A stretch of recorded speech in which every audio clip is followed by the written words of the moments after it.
السلام علیکم دوستو، آر جی اردو سٹوری میں خوش آمدید۔ پیارے دوستو، اگر چینل پر نئے ہیں تو برائے مہربانی چینل کو سبسکرائب کر دیں۔ بہت پرانے زمانے کی بات ہے، جب عمر 18 سال کا نوجوان لڑکا تھا۔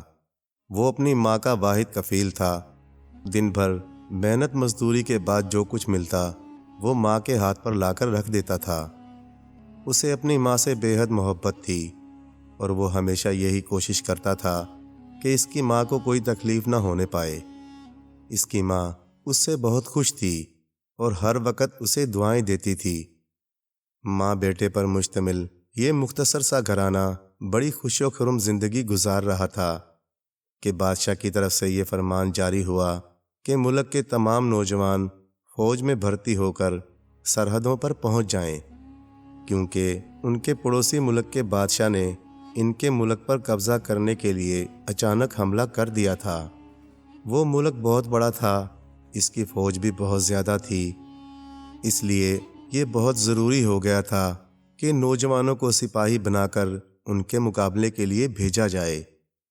عمر کا گاؤں زیادہ بڑا نہیں تھا۔ پورے گاؤں کی آبادی 400-500 لوگوں پر مشتمل تھی۔ بچوں، بوڑھوں اور عورتوں کو نکال کر کل 40 نوجوان تھے جنہوں نے فوج میں بھرتی ہو کر میدان جنگ میں جانا قبول کر لیا۔ انہی نوجوانوں میں عمر بھی شامل تھا۔ عمر کی بیوہ ماں بہت اداس تھی، مگر ملک کی سلامتی کا سوال تھا۔ اسی ملک کی سلامتی کے لیے اس نے اپنے شوہر کو بھی قربان کر دیا تھا، تو بیٹے کو کیسے روک سکتی تھی؟ عمر کا باپ بھی ایک سپاہی تھا اور میدان جنگ میں بڑی جوان مردی سے لڑتے ہوئے وطن کی سلامتی پر قربان ہو گیا تھا۔ ایک سپاہی کا بیٹا ہونے کے سبب عمر بھی بہت باہمت تھا۔ وہ اپنی ماں کو خدا حافظ کہہ کر چلا گیا۔ جنگ ہوتی رہی، وہ لوگ بہت بہادری سے دشمن کا مقابلہ کرتے رہے۔ اس لڑائی نے تول کھینچا اور پھر 3 سال بعد دونوں ملکوں میں ایک دوسرے پر حملہ نہ کرنے کا معاہدہ ہو گیا۔ یوں دوسرے سپاہیوں کی طرح عمر بھی واپس اپنے گاؤں آ گیا۔ گاؤں میں اس کا بڑا شاندار استقبال ہوا۔ وہاں کے لوگوں کے پرخلوص رویے نے عمر کو میدان جنگ کی تمام تکلیفیں بھلا دی تھیں۔ وہ لوگوں سے ملتا ملاتا اپنے گھر کی طرف جا رہا تھا۔ اس کی جنگی خدمات کے اعتراف کے طور پر بادشاہ نے اسے بے پناہ انعام و کرام سے نوازا تھا۔ اس کی پشت پر جو تھیلا لٹک رہا تھا وہ اشرفیوں سے بھرا ہوا تھا۔ عمر سوچ رہا تھا کہ اب وہ اپنی ماں کے ساتھ رہنے کے لیے ایک شاندار سا گھر تعمیر کروائے گا اور اس کی خدمت کے لیے ایک کنیز بھی رکھوا دے گا۔ مگر جب وہ اپنے گھر کے سامنے پہنچا تو اندر جانے سے پہلے اسے گاؤں کے ایک بوڑھے شخص نے روک کر کہا، بیٹے عمر، ہم تمہارے آنے کی خوشی میں تمہیں ایک افسوسناک خبر سنانا بھول گئے تھے۔ تمہاری ماں اب اس دنیا میں نہیں ہیں، وہ 1 سال پہلے اس دنیا سے جا چکی ہیں۔ تم ایک سپاہی ہو، سپاہی کا دل مضبوط ہوتا ہے، امید ہے تم اس صدمے کو ہنس کر سہ لو گے۔ بوڑھے کی بات سن کر عمر کی آنکھوں تلے اندھیرا چھا گیا۔ اس کے تو وہم و گمان میں یہ بات نہیں تھی کہ جب وہ گھر پہنچے گا کہ اس کی ماں منو مٹی کے نیچے جا سوئی ہوگی۔ اس کی آنکھوں میں آنسو آ گئے۔ لوگ اسے دم دلاسا دے کر اپنے اپنے گھروں کو چلے گئے۔ عمر نے کچھ دیر بعد اپنی حالت پر قابو پا لیا۔ اس نے گھر کے اندر داخل ہونا چاہا، مگر وہ یہ دیکھ کر حیران رہ گیا کہ دروازہ اندر سے بند ہے۔ وہ سوچنے لگا کہ اب اس گھر میں کون رہتا ہے؟ جہاں تک اسے یاد پڑتا تھا اس دنیا میں اب اس کا کوئی رشتہ دار نہیں تھا، پھر اندر کون ہے؟ اس نے الجھن آمیز انداز میں دروازے پر دستک دے دی اور دروازہ پہلی دستک پر ہی کھل گیا۔ دروازہ کھولنے والی ایک حسین لڑکی تھی۔ وہ 16-17 سال کی ہوگی۔ اس کا رنگ میدے کی طرح صاف تھا اور چہرے پر بڑی بڑی خوبصورت آنکھیں تھیں۔ عمر لڑکی کو ٹکٹکی باندھ کر دیکھنے لگا۔ لڑکی ایک طرف کو ہٹ کر کھڑی ہو گئی، جیسے اسے اندر آنے کا راستہ دے رہی ہو۔ عمر اندر داخل ہو گیا تو لڑکی نے دروازہ بند کر دیا اور بولی، اندر چلیے، آپ بڑی دور سے آ رہے ہیں، تھک گئے ہوں گے۔ عمر نے حیرت زدہ ہو کر پوچھا، مگر آپ کون ہیں؟ لڑکی بولی، آپ کو سب پتہ چل جائے گا، میں آپ کی آمد کا 6 ماہ سے انتظار کر رہی تھی۔ عمر کی سمجھ میں کچھ نہیں آ رہا تھا۔ وہ کمرے میں آ گیا اور کمر پر سے تھیلا اتار کر اس نے ایک طرف رکھا۔ لڑکی اس کے لیے شربت لے کر آئی۔ عمر کو بہت پیاس لگ رہی تھی۔ اس نے شربت کو غنیمت جانا اور ایک ہی سانس میں سارا شربت چڑھا گیا۔ لڑکی اسے بڑے غور سے دیکھ رہی تھی۔ شربت پی کر اس نے پیالہ ایک طرف رکھ دیا۔ لڑکی نے کہا، آپ اپنے گھر میں مجھے دیکھ کر حیران ہو رہے ہوں گے۔ میں یہاں 2 سال سے رہ رہی ہوں۔ آپ کی امی ایک مہربان عورت تھیں۔ انہوں نے مجھے ہمیشہ اپنی بیٹیوں کی طرح چاہا تھا۔ اپنی ماں کے تذکرے پر عمر کی آنکھیں پھر بھیگ گئیں۔ بھرائی ہوئی آواز میں بولا، اچھی لڑکی، یہ میری بدقسمتی ہے کہ میں اپنی ماں سے آخری مرتبہ بھی نہ مل سکا۔ آپ کو اب صبر کرنا چاہیے۔ آپ کی امی ہر وقت آپ کا تذکرہ کرتی رہتی تھیں۔ یہ کہہ کر وہ چپ ہو گئی۔ کمرے میں کچھ دیر تک خاموشی طاری رہی۔ پھر عمر نے پوچھا، مگر آپ نے ابھی تک یہ نہیں بتایا کہ آپ کون ہیں؟ لڑکی نے ایک گہری سانس لے کر کہا، میرا نام زبیدہ ہے۔ میں پرستان کے بادشاہ کی بیٹی ہوں۔ زبیدہ کی بات سن کر عمر اسے آنکھیں پھاڑ پھاڑ کر دیکھنے لگا۔ یعنی کہ تم پرستان کی شہزادی ہو؟ ہاں، ٹھہریے، میں آپ کو شروع سے یہ کہانی سناتی ہوں۔ یہ اس وقت کی بات ہے جب میں پیدا بھی نہیں ہوئی تھی۔ پرستان میں ایک بادشاہ کی حکومت تھی۔ اس بادشاہ کا ایک لڑکا بھی تھا۔ اس کا نام شہزادہ پرویز تھا۔ پرستان کا شہزادہ پرویز انسانوں کی دنیا دیکھنے کا بے حد شوق رکھتا تھا۔ ایک روز وہ پرستان سے نکل کر انسانوں کی دنیا میں آ گیا۔ یہاں پر اس کی ملاقات ایک بہت ہی خوبصورت لڑکی سے ہو گئی۔ اس لڑکی کا نام عذرا تھا۔ شہزادہ پرویز نے اپنے باپ سے چھپ کر اس لڑکی سے شادی کر لی اور انسانوں کی دنیا میں ہی رہنے لگا۔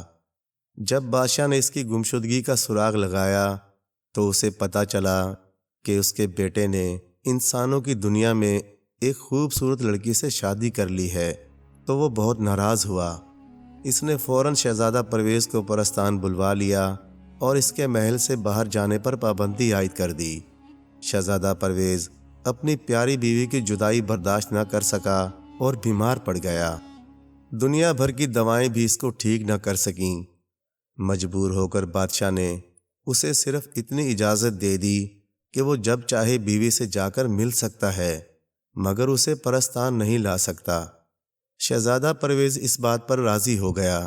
پھر خدا نے انہیں ایک بیٹی عطا فرما دی۔ اس کا نام انہوں نے زبیدہ رکھا۔ میں وہی زبیدہ ہوں۔ میرے ابا ہم ماں بیٹی سے ملنے آ جایا کرتے تھے۔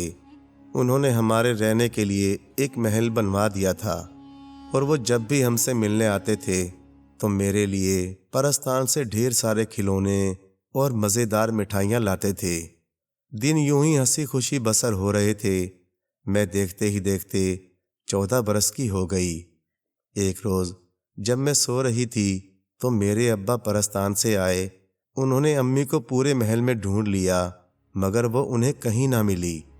انہوں نے مجھے جگایا اور امی کی گمشدگی کی اطلاع دی۔ پھر ہم دونوں نے انہیں ہر جگہ ڈھونڈ لیا، مگر امی نہ مل سکیں۔ میرے ابا بہت پریشان تھے۔ 15 دن تک انہوں نے امی کو تلاش کیا، مگر مایوسی کے سوا کچھ نہ ملا۔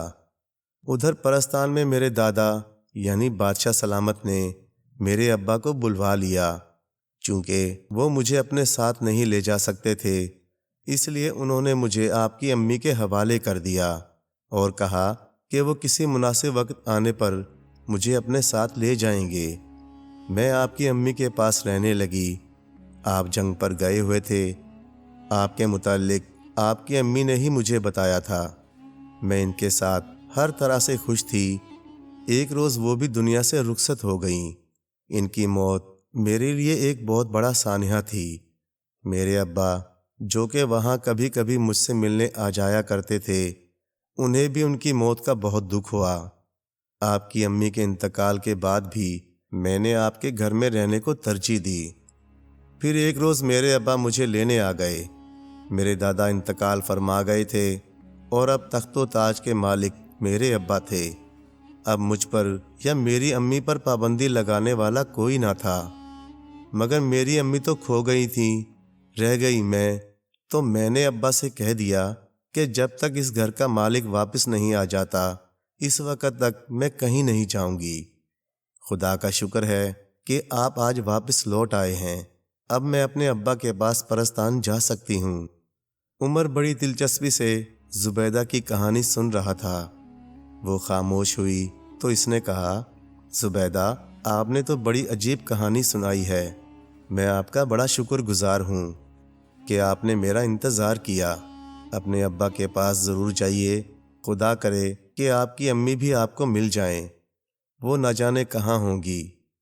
زبیدہ اداس ہو کر بولی، خدا ہی بہتر جانتا ہے کہ میں اب ان سے ملوں گی بھی یا نہیں۔ آپ نے میری امی کی بہت خدمت کی ہے، میں آپ کی امی کو ڈھونڈنے کی کوشش کروں گا تاکہ بدلہ اتار سکوں۔ اس کی بات سن کر زبیدہ خوش ہو گئی۔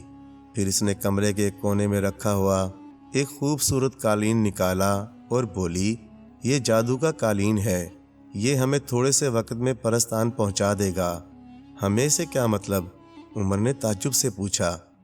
زبیدہ نے کہا، میری خواہش ہے کہ آپ بھی میرے ساتھ پرستان چلیں، چند دن میرے مہمان رہیے گا، پھر ہم دونوں مزے سے پورے پرستان کی سیر کریں گے۔ اس کی بات سن کر عمر نے مسکرا کر کہا، یہ تو بڑی اچھی بات ہے، بچپن میں پریوں کی کہانی سنتا تھا، اب پریوں کی سرزمین کو اپنی آنکھوں سے بھی دیکھ لوں گا۔ ہم یہ سفر رات کو شروع کریں گے، ورنہ اگر لوگوں نے ہمیں اڑتا دیکھ لیا تو حیرت کے مارے بے ہوش ہو جائیں گے۔ میرے ابا بھی رات کو ہی مجھ سے ملنے کے لیے آیا کرتے تھے۔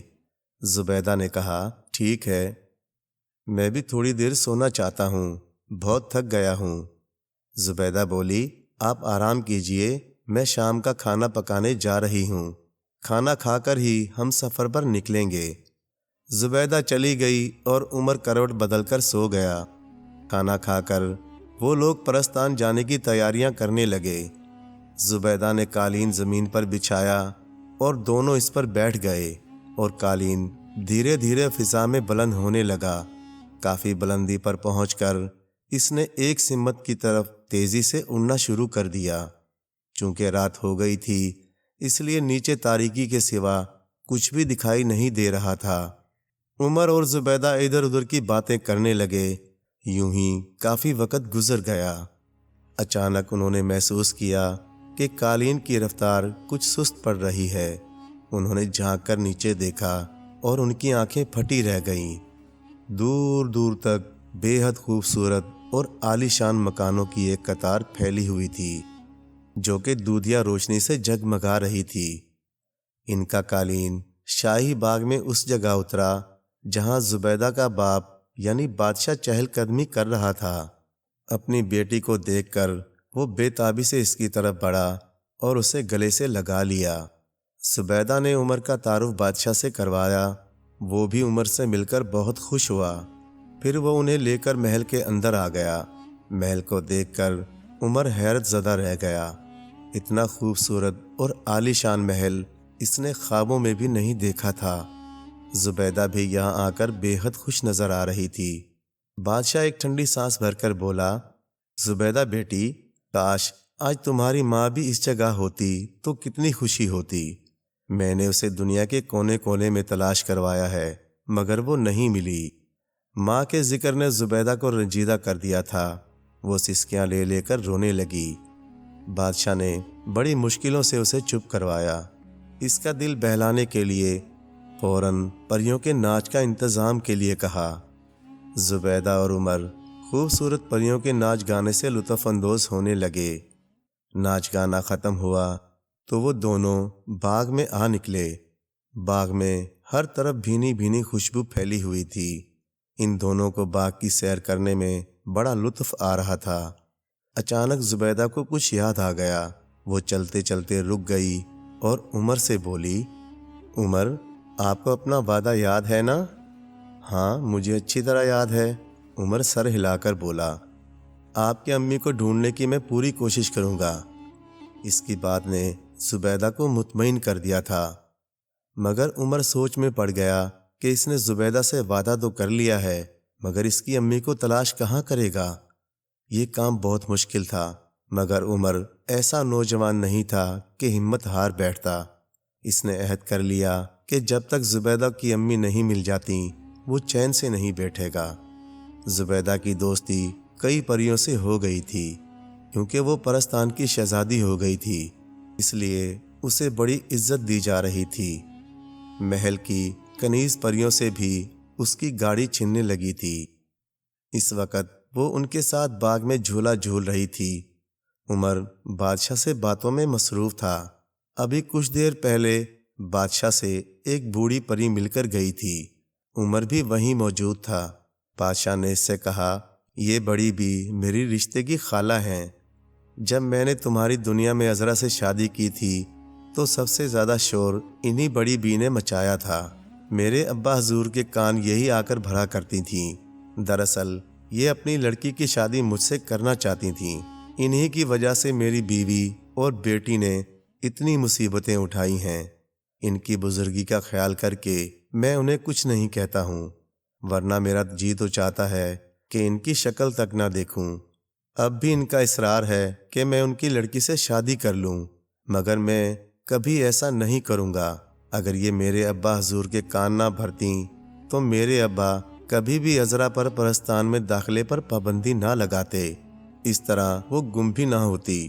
بیچاری اب نہ جانے کس حال میں ہوگی وہ۔ بادشاہ بے حد اداس ہو گیا۔ تھوڑی دیر بعد عمر اس سے اجازت لے کر وہاں سے اٹھ گیا اور اپنے کمرے کی طرف چل دیا۔ اس کا کمرہ بھی بے حد خوبصورت قیمتی اشیاء سے مزین تھا۔ وہ اپنے کمرے میں داخل ہوا ہی تھا کہ اسی بوڑھی پری کو دیکھ کر چونک گیا۔ وہ اس کے بستر کے پاس پڑی ہوئی ایک کرسی پر بیٹھی تھی۔ عمر کو دیکھ کر اس کے چہرے پر مسکراہٹ پھیل گئی۔ اس نے کہا، میں تمہارا ہی انتظار کر رہی تھی۔ مجھے تم سے چند ضروری باتیں کرنا ہے۔ میں بادشاہ کی خالہ لگتی ہوں اور گلشن پری میرا نام ہے۔ فرمائیے، آپ کو مجھ سے کیا کام پڑ گیا؟ عمر نے دوسری کرسی پر بیٹھتے ہوئے کہا۔ بوڑھی گلشن پری بولی، مجھے شہزادی زبیدہ کی زبانی پتہ چلا ہے کہ تم ایک معمولی سپاہی ہو، اور میں جانتی ہوں کہ سپاہی بہت غریب ہوتے ہیں۔ سنو، اگر تم میرا ایک کام کر دو تو میں تمہیں اتنی دولت دوں گی کہ تم شہزادوں کی طرح زندگی بسر کر سکو گے۔ مجھے دولت کا کوئی لالچ نہیں ہے، تم اپنا کام بتاؤ۔ اگر میرے بس کا ہوا تو میں ضرور کرنے کی کوشش کروں گا۔ تمہیں معلوم ہے کہ بادشاہ کی بیوی کھو گئی ہے۔ بغیر ملکہ کے بادشاہ کچھ اچھے نہیں لگتے، لہٰذا تم بادشاہ کو مجبور کرو کہ وہ میری لڑکی سے شادی کرنے پر آمادہ ہو جائے۔ گلشن پری نے خوش آمدانہ انداز میں کہا، وہ تمہارے سمجھانے سے ضرور مان جائے گا۔ عمر کو اس بات کی ذرا سی بھی توقع نہیں تھی کہ گلشن پری اس سے اس قسم کا کام کرنے کو کہے گی۔ وہ سوچ میں پڑ گیا۔ پھر اس نے کہا، تم مطمئن رہو، میں بادشاہ سے اس مسئلے پر گفتگو ضرور کروں گا۔ گلشن پری خوش ہو کر چلی گئی۔ عمر کو بوڑھی پری بڑی مکار دکھائی دی۔ ایک دم سے اس کے دماغ میں یہ خیال آیا کہ کہیں وہ تو زبیدہ کی امی کی گمشدگی کی ذمہ دار تو نہیں؟ ہو سکتا ہے اس نے یہ سوچ کر زبیدہ کی امی کو کہیں چھپا دیا ہو کہ بادشاہ اس کی طرف سے مایوس ہو کر دوسری شادی اس کی بیٹی سے کر لے۔ یہ خیال اس کے دل کو بھا گیا، مگر اس کی تصدیق ضروری تھی۔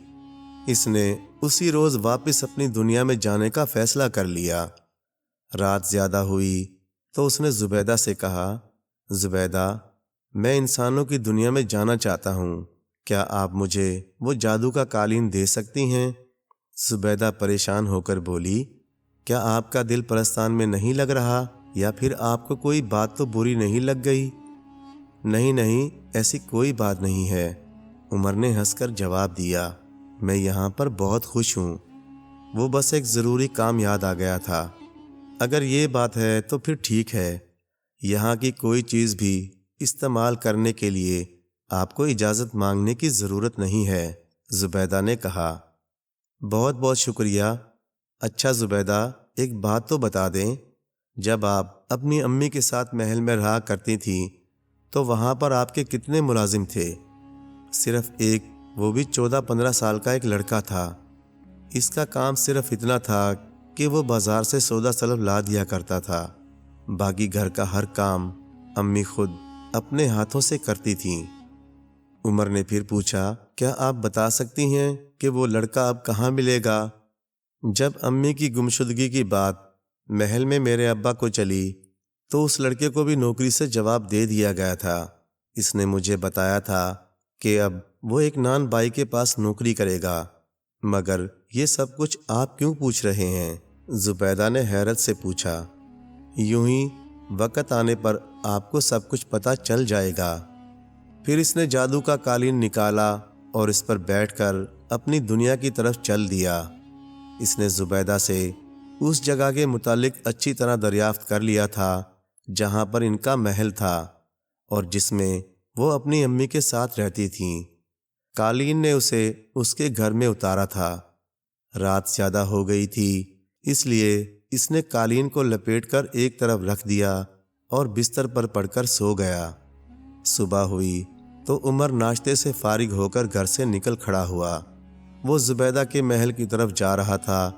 جب وہ ان کے محل کے قریب پہنچا تو اس نے محل کے بڑے دروازے پر ایک بڑا سا تالا پڑا دیکھا، مگر اسے محل میں تو جانا نہیں تھا، اسے تو نان بائی کی دکان کی تلاش کرنا تھی جس کے پاس وہ لڑکا کام کرتا تھا اور جس کے متعلق اسے زبیدہ کی زبانی پتہ چلا تھا کہ وہ ان کے محل میں ان کا ملازم تھا۔ بازار قریب ہی تھا۔ ایک نکڑ پر اسے نان بائی کی دکان نظر آ گئی۔ وہ تندور پر بیٹھا روٹیاں پکا رہا تھا۔ وہ 45 سال کا ایک دبلا پتلا شخص تھا۔ اس کے چہرے پر پسینے کی بوندیں چمک رہی تھیں اور دھوئیں کی وجہ سے اس کی آنکھوں میں آنسو تیر رہے تھے۔ عمر نے اس کے قریب جا کر اس سے کہا، مجھے ایک لڑکے کے متعلق معلوم کرنا ہے۔ نان بائی نے اس کی طرف دیکھے بغیر کہا، میاں جاؤ جاؤ، میں بہت مصروف ہوں، بیکار باتوں کے لیے میرے پاس ذرا سا بھی وقت نہیں ہے۔ عمر نے اپنی جیب میں سے ایک اشرفی نکال کر اس کی طرف پھینکی۔ پہلے تو نان بائی مسکرایا، اشرفی اٹھا کر اپنی انٹی میں رکھی اور ہنس کر بولا، بھیا پوچھو، کیا پوچھنا چاہتے ہو؟ عمر نے پھر کہا، ایک لڑکا جو پہلے اس محل میں ملازم تھا، کیا وہ یہاں کام نہیں کرتا؟ ہاں، اشرف چند دن میرے پاس رہا تھا، یہ تقریباً 1.5-2 برس کی بات ہے، مگر ایک روز اس نے نہ جانے کہاں سے ایک بہت ہی خوبصورت بلی پکڑ لی تھی۔ اس بلی کو اس نے اس ملکہ کی شہزادی کی سالگرہ والے دن بطور تحفہ دے دیا۔ وہ شہزادی بلی کو پا کر بے حد خوش ہوئی اور اس نے بادشاہ سے کہہ کر اشرف کو ہزاروں اشرفیاں انعام میں دلوا دیں۔ اس روز سے اشرف نے میری دکان پر کام کرنا چھوڑ دیا اور شہر میں ایک خوبصورت مکان لے کر چاول کی تجارت شروع کر دی۔ اب وہ بہت امیر ہو گیا ہے اور چند روز بعد اس کی شادی اسی شہر کے ایک بڑے رئیس کی بیٹی سے ہونے والی ہے۔ مگر آپ اشرف کے بارے میں کیوں پوچھ رہے ہیں؟ کیا وہ آپ کا دوست ہے؟ میں نے تو اسے دیکھا بھی نہیں، مگر مجھے اس سے ایک ضروری کام پڑ گیا ہے۔ پھر وہ نان بائی سے اشرف کے مکان کا پتہ معلوم کر کے اس سے ملنے کے لیے چل دیا۔ اشرف اپنے مکان پر ہی مل گیا تھا۔ اس کی موجودہ آن بان دیکھ کر کوئی بھی یہ نہیں کہہ سکتا تھا کہ وہ کچھ عرصہ پہلے بہت غریب تھا۔ جب عمر نے بتایا کہ وہ زبیدہ کے پاس سے آ رہا ہے تو اشرف بڑی گرم جوشی سے ملا۔ اس نے بتایا کہ جس زمانے میں وہ زبیدہ اور اس کی امی کے ساتھ رہتا تھا تو ان کا سلوک اس سے بہت اچھا ہوتا تھا۔ پھر اس نے عمر کی کافی خاطر مدارت کی۔ جب کافی دیر ہو گئی تو اشرف نے پوچھا، آپ نے اپنی آمد کا مقصد ابھی تک بتایا نہیں؟ عمر نے کہا، میں زبیدہ کی گمشدہ امی کو تلاش کرنے کے لیے نکلا ہوں اور مجھے یقین ہے کہ تم ان کی گمشدگی کے بارے میں سب کچھ جانتے ہو۔ عمر کی بات سن کر اشرف کا چہرہ سفید پڑ گیا۔ وہ کمزور سے لہجے میں بولا، میں کیا جانوں ان کی گمشدگی کے بارے میں؟ اس کی بدلتی ہوئی حالت دیکھ کر عمر سمجھ گیا کہ وہ ضرور کچھ نہ کچھ جانتا ہے۔ اس نے دھمکی آمیز انداز میں کہا، اشرف شاید تم مجھے نہیں جانتے، تمہارے لیے یہی بہتر ہے کہ تم مجھے سب کچھ سچ سچ بتا دو۔ کیا یہ سچ نہیں ہے کہ جس روز زبیدہ کی امی گم ہوئی تھیں اس روز ایک بوڑھی پری ان کے محل میں آئی تھی؟ حالانکہ یہ بات عمر نے محض اندازے کی بنا پر ہی کہہ دی تھی، مگر اس کا اشرف پر بہت بڑا اثر ہوا۔ اس نے لرزتی ہوئی آواز میں کہا، میں تمہیں سب کچھ بتا دوں گا، مگر یقین کرو میرا اس میں کوئی قصور نہیں ہے۔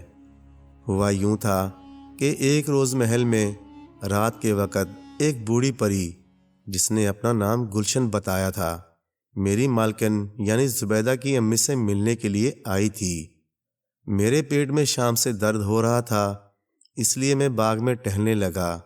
زیادہ دیر نہ گزری تھی کہ میری مالکن کے کمرے میں تیز تیز بولنے کی آوازیں آنے لگی۔ میں دوڑ کر کھڑکی کی طرف گیا تاکہ دیکھ سکوں کہ کیا معاملہ ہے۔ وہاں میں نے گلشن پری اور مالکن کو باتیں کرتے دیکھا۔ گلشن پری مالکن پر بہت گرم ہو رہی تھیں۔ پھر اس نے نہایت غصے میں میری مالکن پر کچھ پڑھ کر پھونکا اور میری مالکن ایک خوبصورت بلی بن گئی۔ بدقسمتی سے جب گلشن پری پلٹی تو اس کی نظر مجھ پر پڑ گئی۔ اس نے مجھے گردن سے پکڑ کر کھڑکی سے اندر گھسیٹ لیا اور آنکھیں نکال کر بولی، لڑکے تم نے سب کچھ دیکھ لیا ہے، میں خواہ لوگوں کو کتا بلی بنانا پسند نہیں کرتی۔ یاد رکھو اگر یہ بات تم نے کسی سے کہی تو پھر تجھے چھپکلی کا بچہ بنا دوں گی، ساری عمر دیواروں اور چھتوں پر دوڑتا پھرے گا۔ میں ڈر گیا اور اس سے وعدہ کر لیا کہ میں یہ بات کسی کو نہیں بتاؤں گا۔ گلشن پری چلی گئی۔ میں بہت خوفزدہ ہو گیا تھا، اس لیے بھاگ کر اپنے کمرے میں چلا آیا اور دروازہ بند کر کے چادر لپیٹ کر چپ چاپ سو گیا۔ میری مالکن کے شوہر جو پرستان کا شہزادہ تھا مالکن کی گمشدگی سے بہت پریشان تھا۔ میں کوشش کے باوجود بھی اسے کچھ نہ بتا سکا، کیونکہ مجھے ڈر تھا کہ اگر گلشن پری کو پتہ چل گیا کہ میں نے اس کا راز افشاں کر دیا ہے تو وہ مجھے زندہ نہیں چھوڑے گی۔ پھر زبیدہ کا باپ اسے کہیں لے کر چلا گیا۔ میں نے نان بائی کے ہاں نوکری کر لی۔ اپنی مالکن جو کہ اب بلی بن چکی تھی میں اسے اپنے ساتھ ہی لے آیا۔ میں اس کے آرام کا ہر طرح سے خیال رکھتا تھا۔ پھر ایک روز شہزادی کی سالگرہ کا اعلان ہوا۔ اسے بلی پالنے کا بے حد شوق تھا۔ میں نے سوچا کہ اپنی مالکن بلی کو شہزادی کے حوالے کر دوں گا تاکہ وہ شہزادی کے پاس ہر طرح کی آرام و آشائش سے رہے۔ جب میں شہزادی کے پاس پہنچا تو وہ اتنی خوبصورت بلی دیکھ کر خوشی سے کھل گئی۔ اسے میرا تحفہ سب سے زیادہ پسند آیا۔ بادشاہ نے بھی خوش ہو کر مجھے 15,000 اشرفیاں انعام میں دے دیں۔ یہ تھی وہ کہانی۔ اب تم خود ہی فیصلہ کر لو کہ قصوروار میں ہوں یا نہیں۔ یہ کہہ کر اشرف خاموش ہو گیا۔ عمر نے کہا، اس میں تمہارا کوئی قصور نہیں ہے۔ اگر تمہیں اپنی جان کا خوف نہ ہوتا تو یقیناً یہ بات اپنی مالکن کے شوہر سے نہ چھپاتے۔ بہرحال خوشی اس بات کی ہے کہ زبیدہ کی امی خیریت سے ہیں۔ اگر ان پر سے جادو کا اثر ختم ہو جائے تو وہ پھر سے اپنے اصلی روپ میں آ سکتی ہیں۔ اب مجھے شہزادی سے وہ بلی حاصل کرنا پڑے گی، مگر یہ کام بہت مشکل ہے۔ اشرف نے کہا، وہ اس بلی سے بہت محبت کرتی ہے۔ یہ بات تو ناممکن ہے کہ وہ بلی کو سیدھے سادے طریقے سے تمہارے حوالے کر دے۔ یہ کام خواہ ممکن ہو یا ناممکن، بلی کو ہر حال میں حاصل کرنا پڑے گا۔ عمر اٹھتے ہوئے بولا۔ اشرف کے پاس سے اٹھ کر وہ باہر نکل آیا۔ وہ سوچ رہا تھا کہ کس ترکیب سے شہزادی سے بلی حاصل کی جائے۔ پھر اس کے ذہن میں ایک ترکیب آ ہی گئی۔ اب اسے رات ہونے کا انتظار تھا۔ رات ہوئی تو عمر نے جادو کا قالین نکالا اور اس پر بیٹھ کر بادشاہ کے محل کی طرف چل دیا۔ اس نے فیصلہ کر لیا تھا کہ وہ بلی کو چرا کر لے آئے گا۔ جادو کے قالین نے اسے محل کی چھت پر اتار دیا۔ گرمیوں کے دن تھے، اس لیے شہزادی اپنی کنیزوں کے ساتھ چھت پر ہی سو رہی تھی۔ شہزادی کے برابر میں ایک بڑے بڑے بالوں والی ایک خوبصورت بلی بیٹھی اونگ رہی تھی۔ عمر بڑی خاموشی سے آگے بڑھا اور بلی کو پیچھے سے دبوچ لیا۔ بلی چونک گئی اور زور زور سے میاؤں میاؤں کرنے لگی۔ اس کی آوازیں سن کر پہلے تو شہزادی کی تینوں کنیزیں بیدار ہوئیں اور پھر شہزادی بھی ہڑبڑا کر اٹھ بیٹھی۔ انہوں نے جو عمر کو اپنے سامنے دیکھا تو ہکا بکا رہ گئیں۔ عمر اس صورتحال سے گھبرا گیا۔ وہ اپنے قالین کی طرف بھاگا۔ شہزادی نے جو اسے اپنی بلی لے جاتے دیکھا تو وہ اپنے پلنگ سے کود کر اس کی طرف لپکی۔ عمر جلدی سے قالین پر بیٹھ گیا اور قالین چھت سے بلند ہونے لگا۔ شہزادی نے بھی ایک چھلانگ لگائی اور قالین پر آ گئی۔ اس نے عمر کا گریبان پکڑ لیا اور آنکھیں نکال کر دانت پیس کر بولی، چور کے بچے، اب بتا میری بلی کو کہاں لے جا رہا تھا؟ عمر نے جھنجلا کر کہا، عجیب لڑکی ہو تم، بلی کے پیچھے پڑی ہو، یہ نہیں دیکھتی ہو کہ قالین فضا میں اڑ رہا ہے۔ اب تو شہزادی کو بھی اپنے اڑنے کا احساس ہوا۔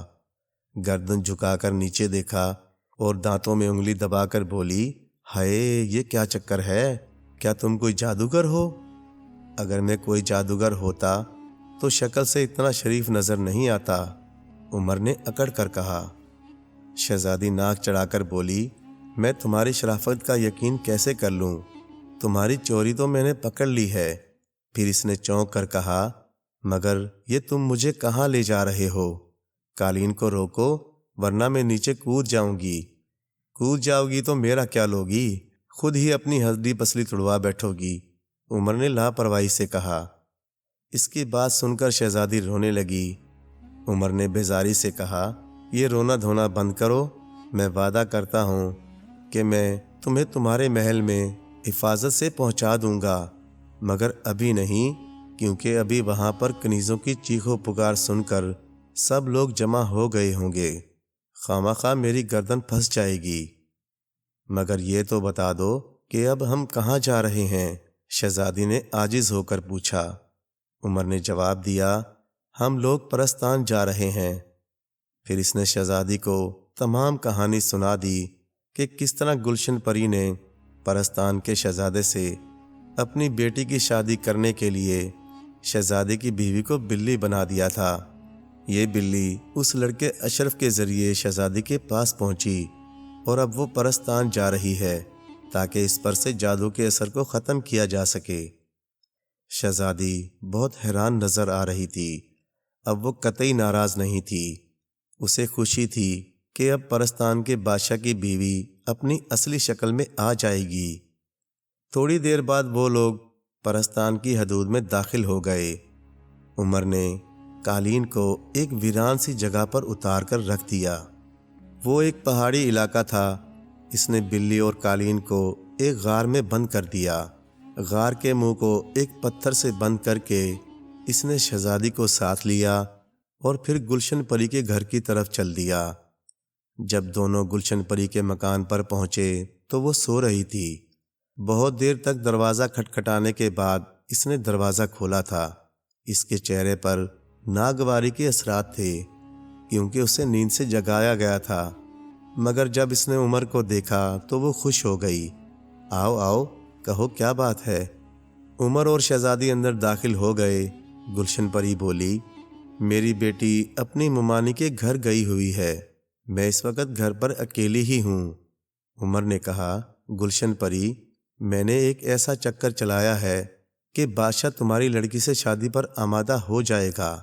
اگر تمہاری بیٹی اس کی بیوی بن گئی تو پھر اس کی قسمت ہی کھل جائے گی، تمہارا تعلق شاہی خاندان سے ہو جائے گا، پورا پرستان تم سے ڈرا کرے گا اور تمہاری عزت کرا کرے گا۔ گلشن پری عمر کی باتیں سن کر خوشی سے پھولے نہیں سما رہی تھی۔ عمر نے کہا، میں تمہارا اتنا بڑا کام کر رہا ہوں تو کیا تم میری ایک ذرا سی مشکل بھی حل نہیں کر سکتی ہو؟ تم بتاؤ تو صحیح، میں ہر طرح سے تمہاری مدد کروں گی، گلشن پری نے بڑے یقین سے کہا۔ عمر نے شہزادی کی طرف اشارہ کرتے ہوئے کہا، اس لڑکی کی چھوٹی بہن کو ایک مکار جادوگرنی نے ہرن بنا دیا ہے۔ وہ جادوگرنی سب لوگوں کو تنگ کرتی ہے۔ تم کوئی ایسی ترکیب بتاؤ کہ وہ لڑکی ہرن سے پھر اپنی شکل میں واپس آ جائے اور جادوگرنی بھی لوگوں کو تنگ کرنا چھوڑ دے۔ گلشن پری بولی، جب تم میری مدد پر آمادہ ہو اس لیے میرا بھی یہ فرض ہے کہ میں تمہاری مشکل دور کروں۔ میرے پاس ایک شیشی میں جادو کا پانی ہے، جب تم اس پانی کو ہرنی پر چھڑکو گے تو وہ اپنی اصلی شکل میں واپس آ جائے گی۔ اس جادوگرنی کو سزا دینے کے لیے میں تمہیں ایک اگربتی دوں گی۔ وہ اگربتی میرے نانا نے بڑی دقتوں کے بعد بنائی تھی۔ اس میں یہ خاصیت ہے، اگر اس کا دھواں کوئی جادو جاننے والا سونگھ لے تو وہ ہمیشہ کے لیے جادو بھول جاتا ہے۔ مگر مہربانی کر کے اس اگربتی کو یہاں جلانے کی کوشش مت کرنا۔ اگر اس کا دھواں میری ناک میں چلا گیا تو میں نے وہ جادو جو بڑی محنت کے بعد سیکھا ہے بھول جاؤں گی۔ عمر نے سر ہلا دیا اور گلشن پری وہ دونوں چیزیں لینے کے لیے چلی گئی۔ عمر نے شہزادی سے کہا، اب کام بن جائے گا۔ پانی میں زبیدہ کی امی پر چھڑکوں گا اور پھر اس جادو کی اگربتی کو چپکے سے گلشن پری کے گھر میں جلا جاؤں گا۔ وہ تمام جادو بھول جائے گی اور پھر دوبارہ کسی کو نہیں ستائے گی۔ اس کی بات سن کر شہزادی مطمئن انداز میں مسکرانے لگی۔ زیادہ دیر نہ گزری تھی کہ گلشن پری وہ دونوں چیزیں وہاں لے آئی۔ عمر نے شکریہ کے ساتھ دونوں چیزوں کو اپنے قبضے میں کیا اور پھر شہزادی کو لے کر وہاں سے روانہ ہو گیا۔ وہ دونوں وہاں سے سیدھے انہی پہاڑوں میں جا پہنچے جہاں پر انہوں نے بلی کو غار میں بند کر دیا تھا۔ وہ غار میں پہنچے تو بلی اپنے پنجوں میں منہ چھپائے سو رہی تھی۔ عمر نے اسے آہستہ سے اٹھا کر شہزادی کو دیا اور پھر جادو کے قالین کو بغل میں دبا کر غار سے باہر نکل آیا۔ اب وہ دونوں پرستان کے بادشاہ پرویز کے محل جا رہے تھے۔ جب وہ محل پہنچے تو بادشاہ سو رہا تھا، مگر شہزادی اپنے کمرے میں بڑی اداس بیٹھی تھی۔ اسے اپنی امی بری طرح یاد آ رہی تھیں۔ عمر کو دیکھ کر اسے بڑی حیرانی ہوئی۔ وہ جلدی سے بستر سے اٹھ کھڑی ہوئی۔ عمر، کیا ہوا؟ میری امی جان کا کچھ پتہ چلا؟ اس نے بڑی بے صبری سے پوچھا اور پھر شہزادی کو پلکیں جھپکا جھپکا کر دیکھنے لگی۔ عمر نے کہا، زبیدہ آپ کی امی مل چکی ہیں، آپ جلدی سے جا کر اپنے ابا کو بلا لائیں۔ اس کی بات سن کر زبیدہ کی ہلکی سی چیخ نکل گئی۔ وہ اسی وقت جا کر بادشاہ کو بلا لائی۔ بادشاہ آنکھیں ملتا ہوا وہاں آ گیا۔ اس نے عمر سے کہا، کیا بات ہے عمر بیٹے؟